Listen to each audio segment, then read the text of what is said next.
Hi, this is Frank Prendergast, and I'm here with award-winning author Emma Donoghue, who has a new collection of short stories out called Astray. Emma, thank you for being with us. My pleasure. Let's start off with how these stories came together into this collection. Well, people often think it must be very scary to try and write a new book after you've just had a big hit, but luckily I've been working on this one for 15 years. I've been slowly finding historical incidents that struck me as needing and deserving fiction to really flesh them out.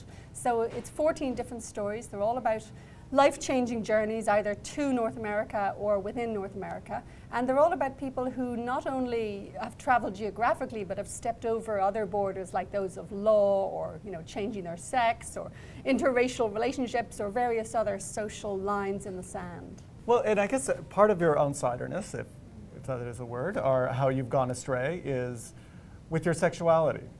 Does that make you somebody who's gone astray? Does that define you as somebody who's gone? It definitely does. I mean, especially when I'm back home in Ireland, I'm very aware of that label, I think it gives me an enormous natural sympathy with all those who ended up on the edges of their societies.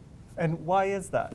Well, I mean, I know it might seem odd because I'm from a perfectly comfortable background, but realizing you're a lesbian in Ireland at the age of 14, it is such a shock to the system that it does, I think, give you a kind of an instinctive bond with the outsiders and the losers. Right.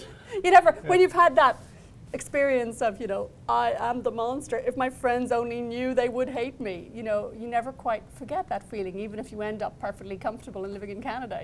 Right. And I think, again, it's very good for a writer to have that deep empathy with the outcasts and the misfits. It makes a much better story than when you're writing about the normal.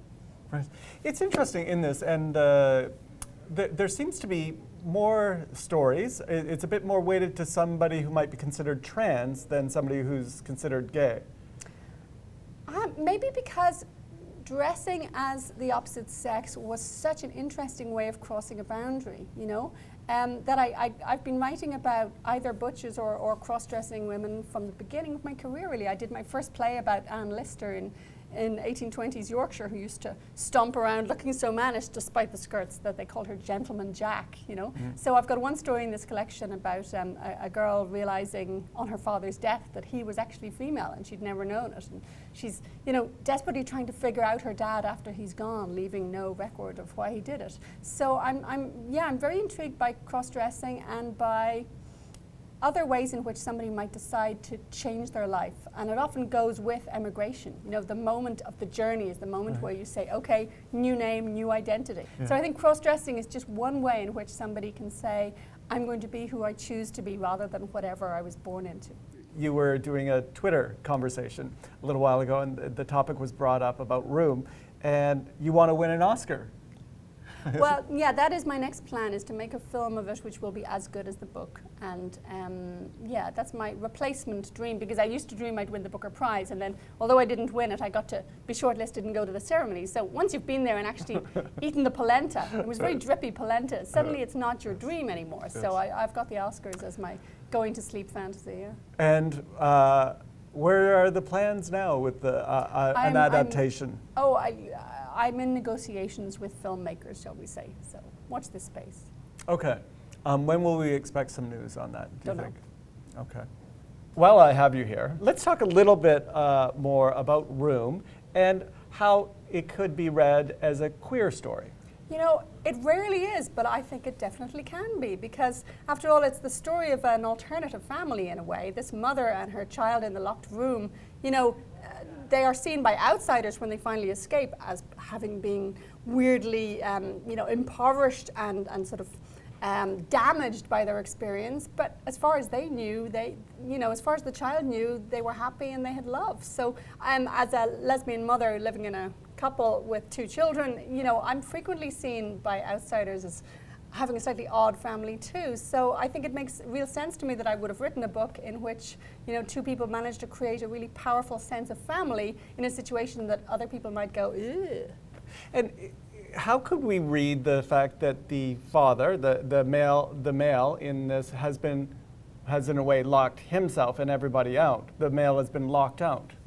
I was really afraid the book might come across as sort of a man-bashing parable, and I even tried thinking, could it be the other way around? You know, could a woman be keeping a boy in her? No, it just didn't work, you know. Yeah. She certainly couldn't make a young man pregnant. So I thought the story had to be man keeps woman locked up. But I wanted it to be quite subtle in its feminism. I didn't want it to seem like, you know, men are evil. Because as soon as Jack steps into the outside world, he meets plenty of nice men. But one thing I did want to insist on was, you know, when people start saying to Jack, oh, you know, the rapist is your father, sort of thing, that the mother figure says, no, that's not a father, that's a sperm contributor, you know. But to be a father is a matter of love. And even though I'm the birth mother in our family, I really feel that parenthood happens at the moment where you take responsibility for a child, not at the moment where sperm meets egg. So I feel quite passionately about the non-biological centrality of parenthood that way, that, you know, parenthood is something you do, it's not just a biological fact. It was so interesting because I was reading that into it and I was like, how do I discuss that?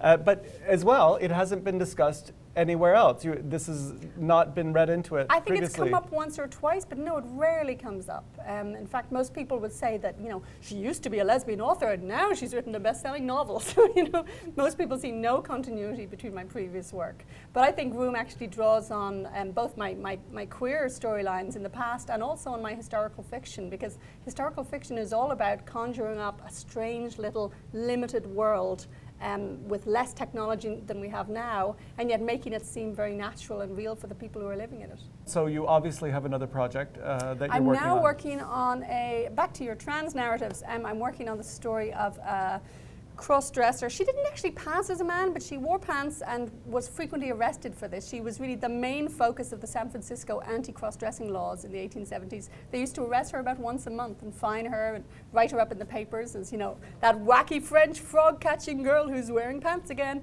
And then somebody shot her through a window. So she died in her 20s, and I've been fascinated by her for several decades, and now I'm finally writing a novel about her.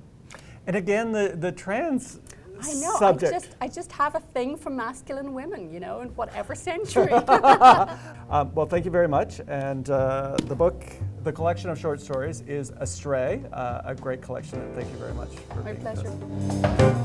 My pleasure.